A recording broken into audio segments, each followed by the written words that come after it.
Ladies and gentlemen, boys and girls, children of all ages, distinguished guests, and folks of all stripes, put your hands together for the Space Cadet Sports Podcast. Houston, we have Paul Salazar Jr.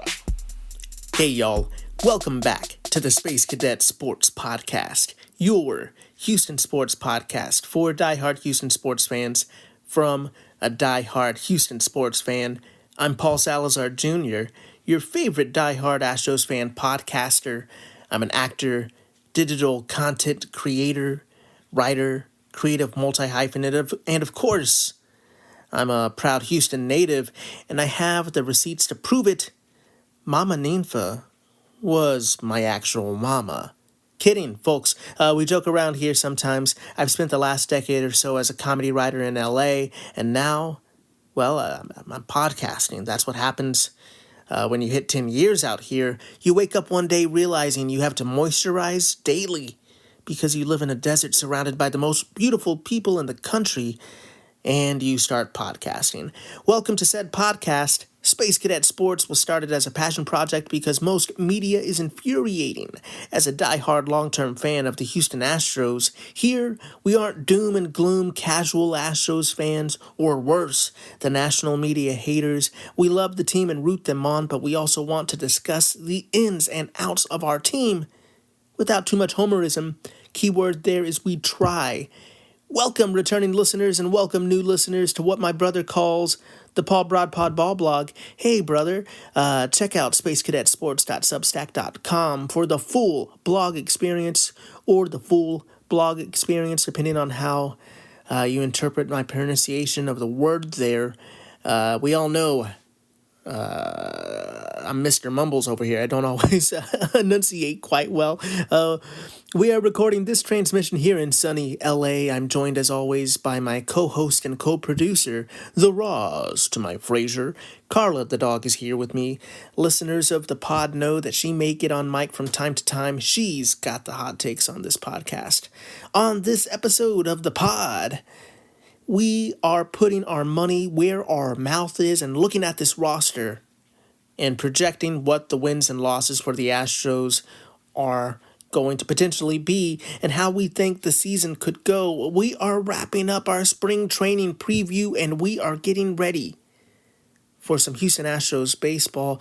That is right. I mean, look, we still have some time till the first game. Let me see here. I have my notes pulling up very slowly. That's one of my favorite things. I like when the notes that I have on my phone really don't pull up here. We are a couple of days away from the opening doubleheader. We have on the 22nd, February 22nd here, we have baseball starting on Saturday. That's right. This podcast is dropping on a Thursday. So if you're listening to this the day it comes out, we are a couple of days away from baseball. If you are catching it a little later in the week or on the weekend, well, we are already we're already in baseball season, folks. We have done it. Congratulations. We're getting past the winter and we are getting close to baseball season. So we're going to wrap up our spring training preview to get to actual spring training here. We are predicting the future in this episode all the way to the year 2000, so buckle in for a wild one. We don't necessarily like projections here on the podcast, but we do think of it as a necessary evil in podcasting. You can't just come out here and give nothing but mild takes, just give nothing but just straight up reading the articles. I mean, I'm sure some people could get away with that, but in podcasting nowadays, people want the hot takes. So we're going to get some projections minimally here. You've heard of Jimmy the Greek. Well, how about Polly the Geek? That's what we get today, folks. Before we get to it, before we completely launch into the episode, I want my returning listeners to join me here in giving a good day, mates, to all of my Australian listeners out there. I mean, all of my listeners get a good day, mate, for sure, but a special shout out to the Australian listeners. If you happen to know any Australians, let them know we're out here. Returning to new guests that might not know what I'm talking about. As soon as I launched, folks, I hate to brag, but I will do it occasionally. As soon as we launched to the top of the top 100 baseball podcasts in Australia, and by that I meant just outside the top 100. So we're trying to break into that top 100. If you know any Australian Astros fans, let them know we're out here, folks. And with that, we're going to go ahead and get to the podcast. Let's go ahead and get to the main topic of conversation for all Astros fans right now, and we won't spend too much time on it. If you came here for some Alex Bregman news or you want to figure out some stuff for Alex Bregman, we have been talking about it all winter long. You can go to the previous two podcasts to kind of get some opinions or clarifications there. We talk about the contract. We talk about what the Astros potentially offered. We're still dealing with the Alex Bregman fallout here in Houston, and I don't want to talk about it too long because it's sad for a lot of Astros fans, and we've gone over it. I'm at the point here where I am personally still processing my emotions like Troy Barnes. My emotions. Bregman in a new uniform and selling his salsa in a completely different market kind of feels like betrayal, but there was really no way in hell that the Astros were going to offer him a contract worth $40 million or close to $40 million a year. That just wasn't on the table. That wasn't in the plans. And you got to give it up to Bregman for waiting for the contract that he wanted. It's tough in sports when you see players go away, but that's just a part of the business. You can go back and listen to some of the other previous episodes to get why I'm not quite as worried about it. Of course, I'm sad. Of course, you don't want to see a player of that caliber leave, but the Astros didn't wait around to see what Bregman was going to do. They were active on the free agent market early and were able to land Walker and Paredes. And, while that isn't, exactly an Alex Bregman, that's adding talent to the team. And, we're going to get to how I feel about the Astros going forward.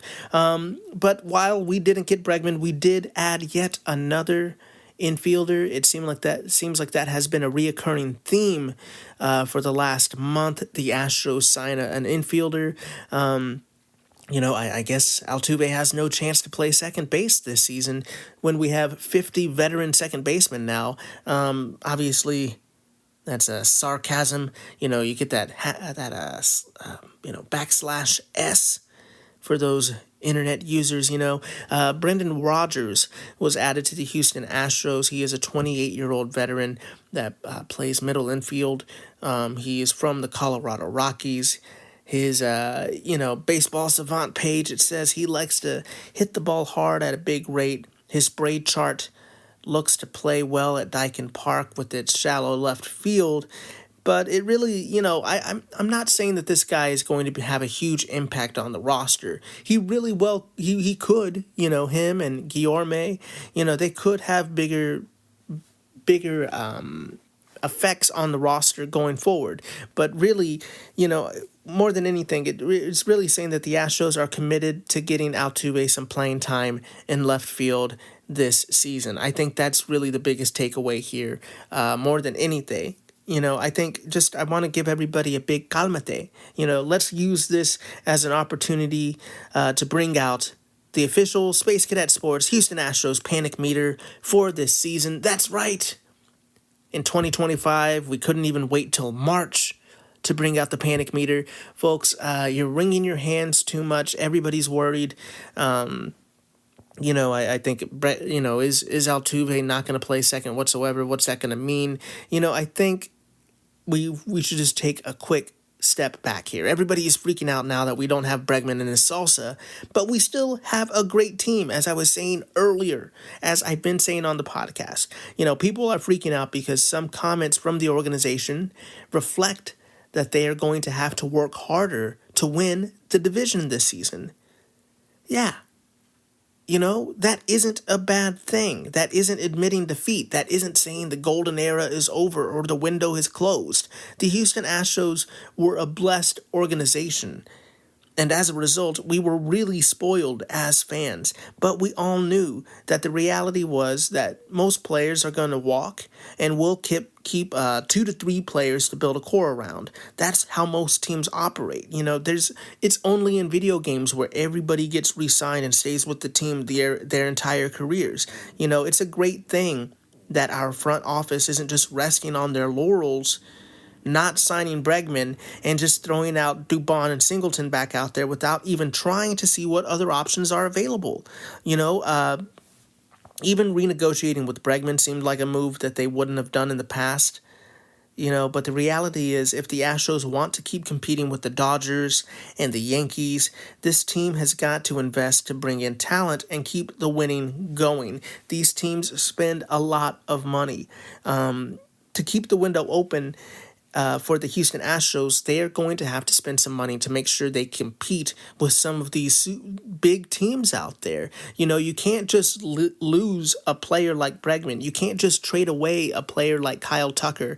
You can't trade away a big piece of your bullpen like Ryan Presley away and just say the roster that we have is good enough. No, the team has got to find some talent to bring in to try to find value on every single roster position, and that's just the reality of the situation when you're losing big pieces like Bregman, and Tucker.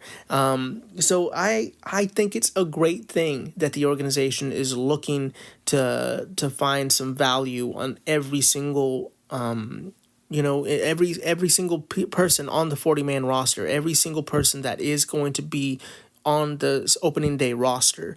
They are trying to make sure that everybody that is on this team is going to be able to contribute and be able to have success for this organization. I think it would truly be terrifying for me if the organization was just going out there and saying, we're just going to run it back. Adjustments matter so much in pro sports, and the Astros are trying to keep up with the big teams, hopefully without having to be in that exact same tax bracket.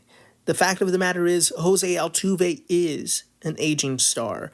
We're not saying he's aging rapidly over here. We're not saying that he needs to only play DH or anything like that. But the fact of the matter is, Altuve is going to be the heart of this team for quite some time.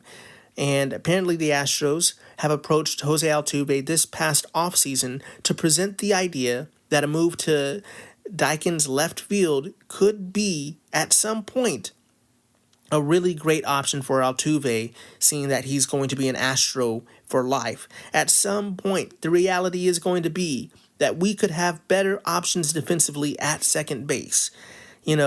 Jose Altuve is the type of player to respond well to this. When Bregman was being difficult to sign, Altuve announced that he could start even trying the outfield as soon as this season if it means the team would get Alex Bregman back.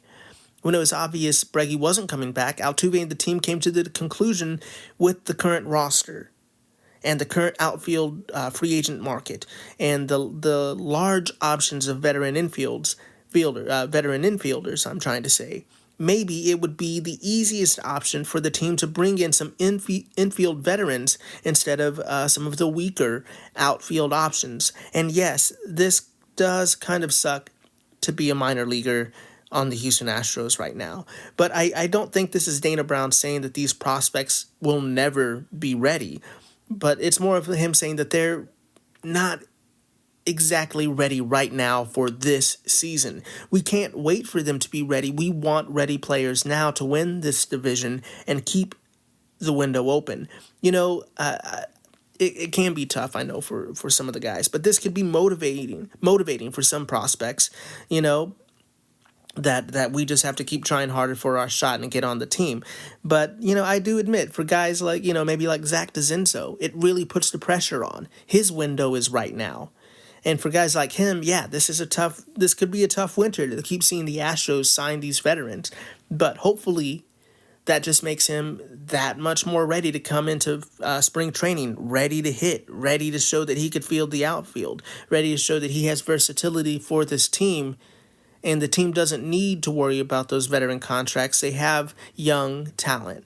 The Astros have found ways to keep bringing up young talent. The Astros have, lost major pieces and brought up young talent in the past. I don't think this is a thing that we need to worry about, that Altuve's completely fallen off, or the Astros don't believe in his defense. I think the Astros are just trying to be flexible here, to try to find a way to make sure that every single position, every single roster spot is providing a lot of value. Folks, we're going to take a quick break, and we'll be right back with the projection for the Astros and the AL West this season.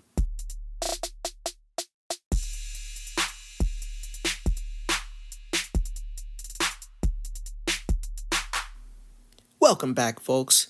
As we look ahead to this upcoming season, I know a lot of fans are wringing their hands and they're worried, but I just wanted to remind you really quickly about the Astros and their ability as an organization to keep finding ways to win despite key losses and free agencies. So please brace yourself, fans.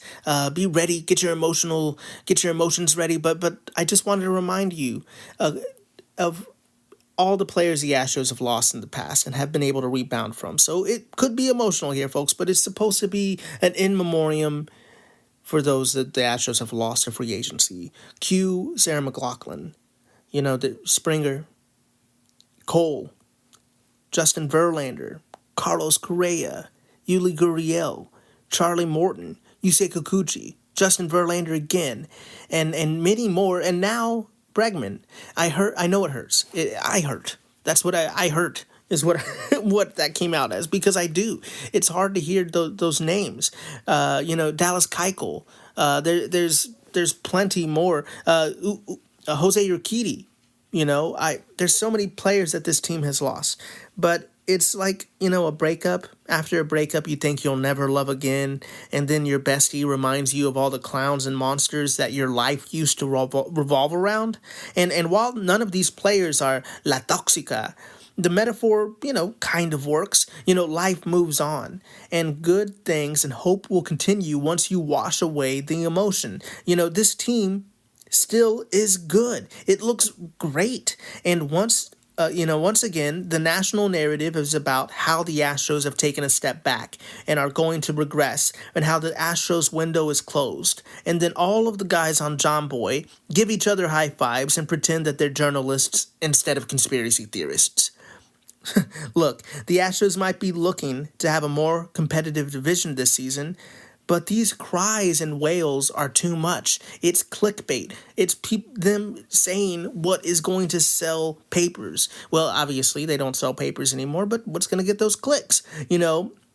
I really think that while the Astros have taken perhaps a slight step back, I think they've taken a step, like a lateral step, I think. More than anything, it seems like a little bit of a lateral move. It's replacing the talent that they've lost with a lot of pieces, which is tough, but I think this roster still has so much talent on it, is the point that I'm trying to make. I don't think that this is a huge step back. I think that the division is more competitive. Yes, but let's officially pull out the official Space Cadet Sports Houston Astros panic meter, like we've been saying that we're going to do here, pulling it out here. We did this last year every time people started to panic, to try to calm you guys down, to tell you, calmate.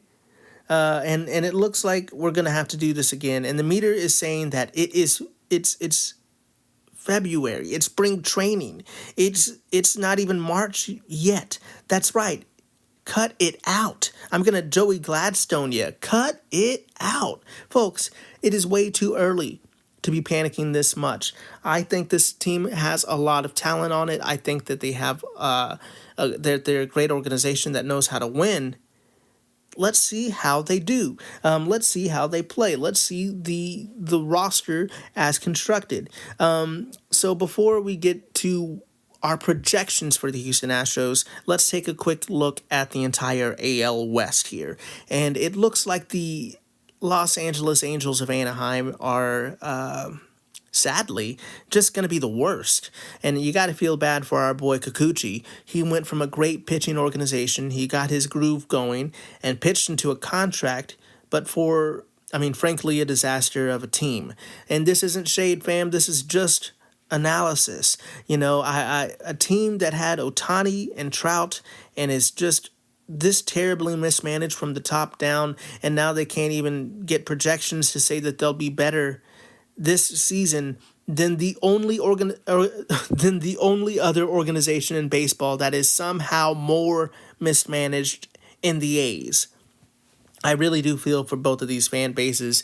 I know this comes across like I'm just having fun here, but truly, I do feel for the fan bases because these organizations are pretty terrible when it comes to fielding consistent talent for their baseball teams and their fans. While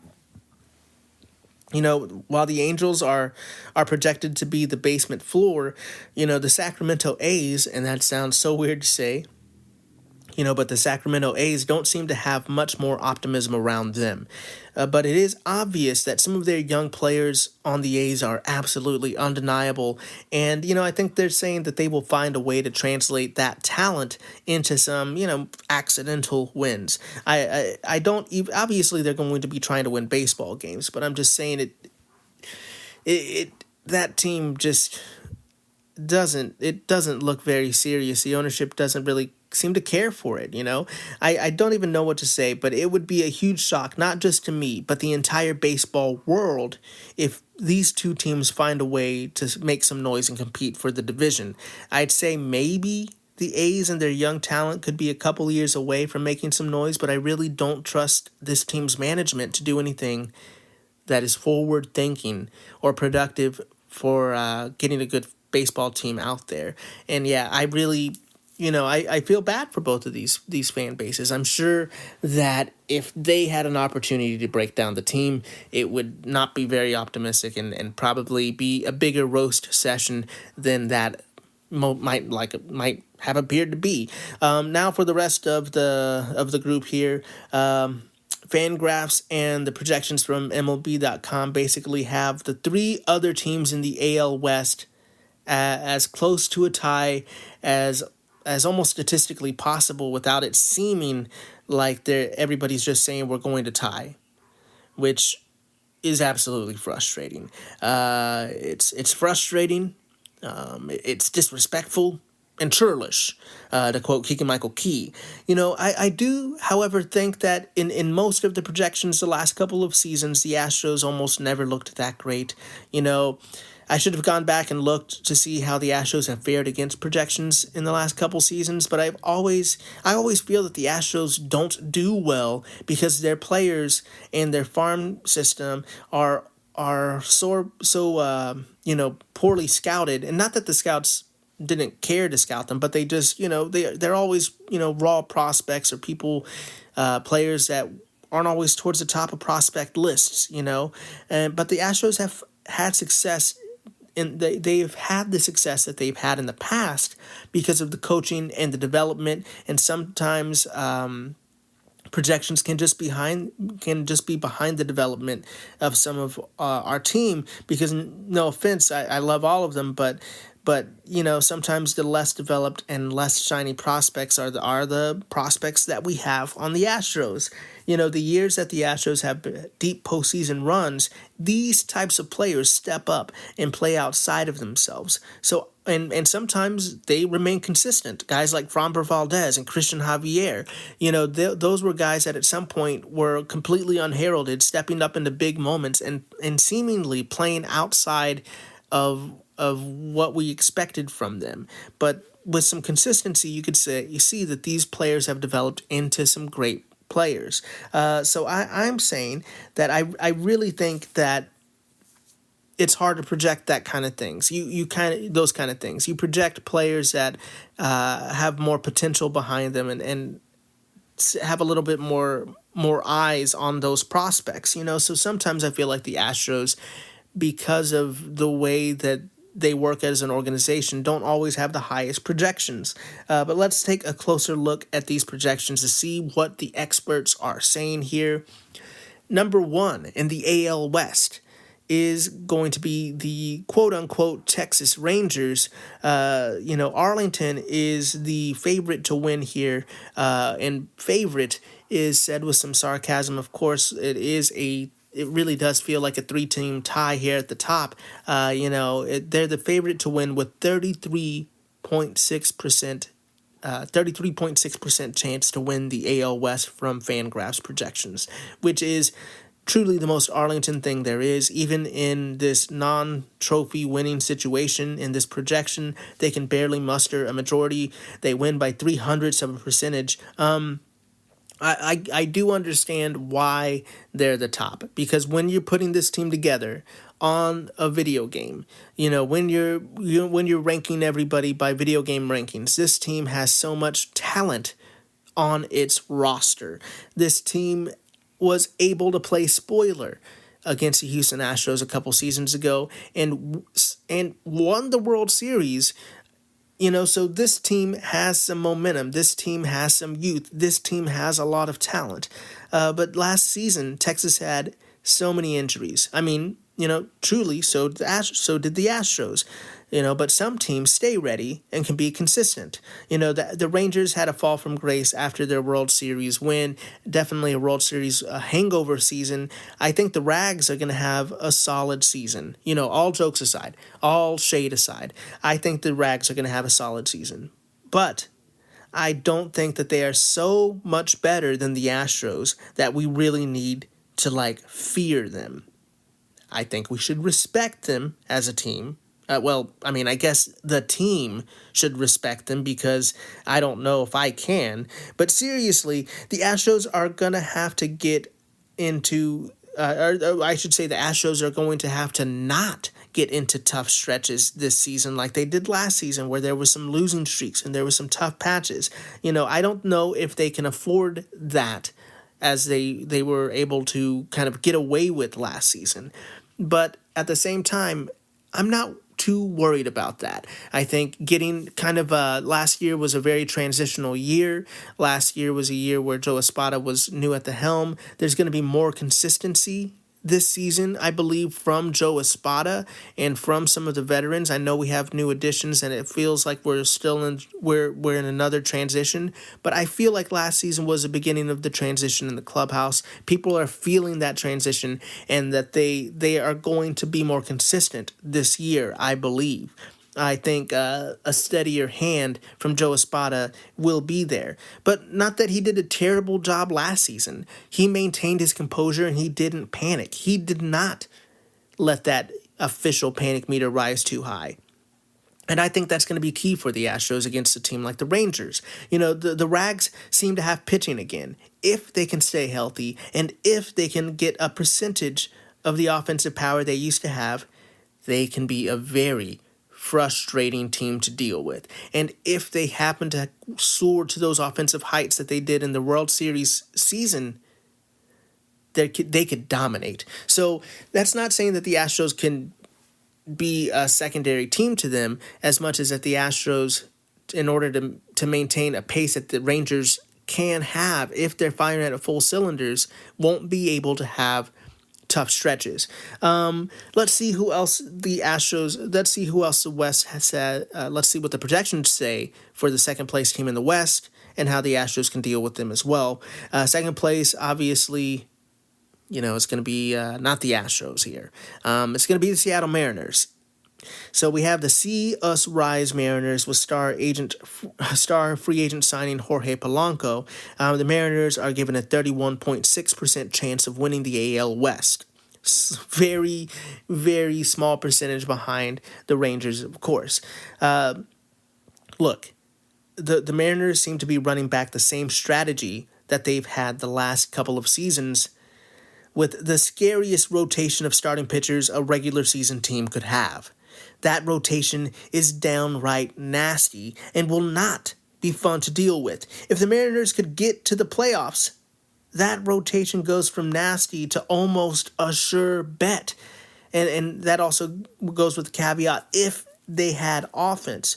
This team is looking for their lineup to rise to the occasion and give the pitching staff enough pop to get some W's. It's really going to be a lot of close games in Seattle, but they have to be taken seriously, even if they're running back the same product that the Astros have been able to surpass in the last couple of years. You really can't take these talented pitchers for granted, and that rotation for granted. They will have to come ready against the Seattle Mariners all season and be able to. I think winning the season games against both of these teams will be paramount to success for the Houston Astros in case there are tiebreakers. So they're going to, while I am kind of making my jokes about how these teams might not be that serious, the Astros will have to take them very seriously as competitors. Then we get to the third place. Our Houston Astros, that's right, in third place in the projections. Frustrating, the disrespect, the anger, I can't believe it. They are given 27.5% to win the AL West. They are given 52.6% to get into the playoffs, 19% to clinch a bye, and 25.1% to clinch the wild card. I really think that the numbers have been skewing down for the Astros when it comes to projections in the last couple seasons. Losing Bregman was a huge hit, not just in the public eye, but for statistics. I really think that this team, is suffering from some narratives, but also suffering from losing a big bat like Bregman in the lineup, losing protection like Kyle Tucker in the lineup. However, this team still has pitching as a strength.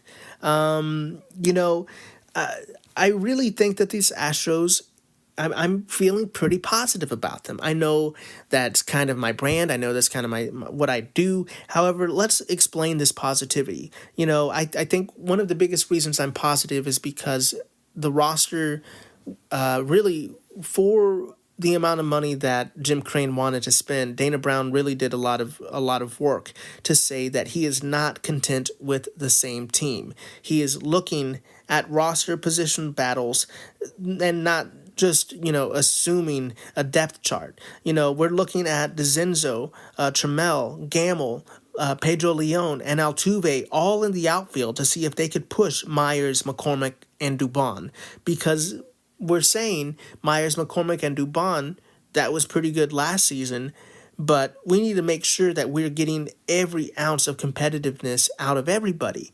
It's the same thing in the infield, looking at Shea Whitcomb, Guillorme, Rogers, and Dubon to all figure out some kind of depth chart in second base behind Paredes and Altuve. We're looking to make sure that we have flexibility in our lineup, not just to give people rest, but to make sure that we are always, able to have a solid lineup card there. They're focused on getting some left-handed bats when they're realizing that losing Tucker really took away a huge left-handed bat in that lineup that could go almost anywhere. So they're finding ways to focus on the flaws of this roster. They're looking at the back end of the bullpen. They're finding some fringe minor league talent, some veteran talent. They're finding people who are going to come in here and compete for some roster spots in the bullpen. They are setting up the Astros to have a very competitive spring training, and I'm very excited to see how this roster shakes out and how competitive this team can be this season, because I feel like they are going to come out, and they might be a little bit different than the Astros that we've known in the past, but they are going to compete, and they're going to show that this team still has some attitude. That this team is not just going to be like, oh, well, I guess we lost Bregman and Tucker. I guess the window's closed. All right, boys, let's just chill. No, this team is competitive, and this team wants to get a World Series. This team wants to win the division. This team wants to silence the haters. That's kind of that chip on your shoulder type team is who they've been this last decade. From when they went from the heel turn, when they went from the happy team that America got behind to the team that got booed out of stadiums. but still won games. This team has a competitive advantage and a chip on their shoulder, and I'm anticipating that is not going away. If these stars can carry the team with minimal slumps, and if the roster can play above expectations, this could be a season that's even better than last season. Now I know it seems like a bold call, but truly, the Astros had such a bad beginning of the season, such a mediocre kind of slump as well when Tucker was injured for a little bit. If they can minimize those slumps and play some consistent baseball, this team could be very, very good and spoil everybody's projections that they're taking a step back. The projections are saying that all of these teams are in the low 80s wins. They're looking to spoil each other. If the Astros can do what they do best, focus on making their own adjustments and not worrying about other teams or narratives too early and remain consistent, they got this.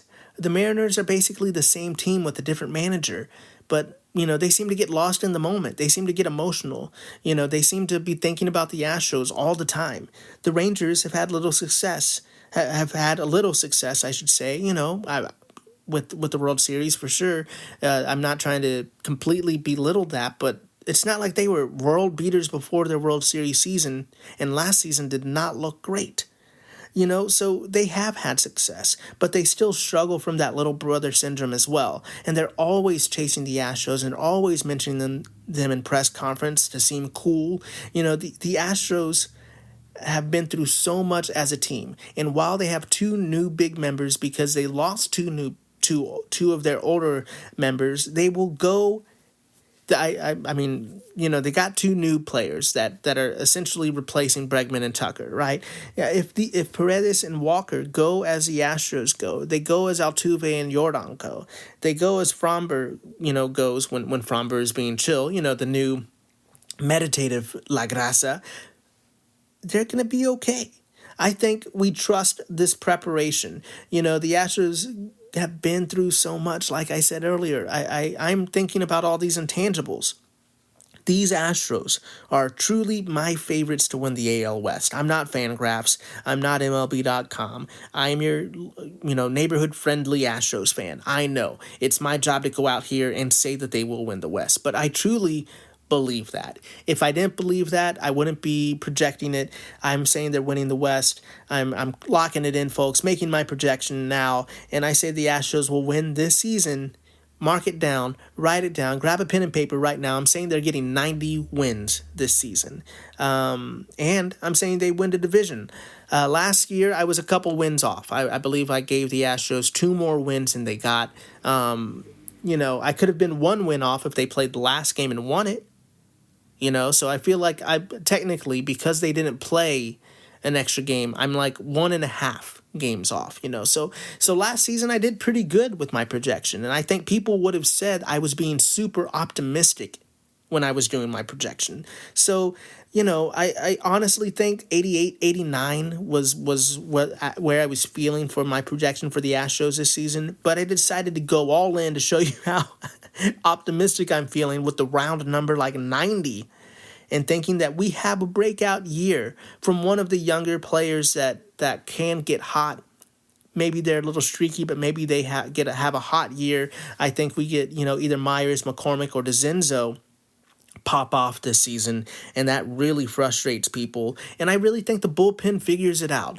I think there might be a lot of moving pieces, but by the end of summer, the bullpen will have figured itself out. Maybe Montero is the answer there. Maybe it's a younger guy. Maybe it's a vet that finally finds a home like Taylor Scott did last season. But I think the Astros figure it out. I think Dana Brown is going to keep bringing people in to compete for roster spots as the season goes on. And I think that this Astros team is built for this. They're built to win the AL West when no one's giving them the odds to do it, and everyone's saying it could be either one of these 3 teams. But the Astros have the lowest chance, even though that they have won the AL West like I mean, all they do is win the AL West in the last decade. So, I think it's, yes, the numbers do reflect it, but I think that it's a little bit of disrespect. I say the Astros are going to win it, folks. I think the runner-up is going to be the Mariners. I'm going to give the Mariners 86 wins, and I'm going to say that the Rangers, the Rags, they end up in third place. They find 84 wins on the season. I think there's a lot of potential for injury there. I think while they have a lot of talent, they seem to run into some bad luck. They sometimes, I mean, not even bad luck, sometimes shoot themselves in the foot a little bit. I think the Mariners pitching kind of gives them the leg up on the Rangers for the season. But what do you think, folks? Who do you think is going to win the AL West? Do you think I'm being too positive? Is this toxic positivity? Do you think that maybe I'm right? Do you agree with me? Let me know, folks. And with that being said, that's going to do it for this transmission, Space Cadets. Thank you so much for listening to the podcast. I appreciate each and every one of you out there. Please smash those buttons for me wherever you are listening to this on. Please like, rate, review, subscribe, share, bop it, kick it. All of those buttons. Just hit them for me, please. If you can subscribe or download the podcast, do that. All of those little things, 5-star ratings, and little shares, it really does go a long way. We are a small podcast, and we are supported by listeners like you. Please check out the Substack. You can find that at spacecadetsports.substack.com, where you can put your email address into that little field. You get every podcast, every post, every meme dump, every article sent to you this season for free, or you can download the Substack app, search Space Cadet Sports, say that you want notifications instead of emails, and get the mobile experience like I do. And I'm not just the only person on Substack. You get so many other people, comedians, athletes, journalists on Substack there, folks. My brain is melting. I apologize there. Please check out the Substack, and you can even become a supporter of the podcast there. You can let me know what you think about the podcast by leaving a voicemail at SpeakPipe. That's speakpipe.com/Space Cadet Sports. If it isn't a crazy take, maybe it might even make the podcast. Let me know what you think out there, folks. Thank you for listening. I really do appreciate you. Check us out on social media. That's going to be Space Cadet Sports on Instagram and Threads, and at spacecadetsports.bsky.social on Blue Sky. Definitely reach out. Let me know what you're thinking, folks.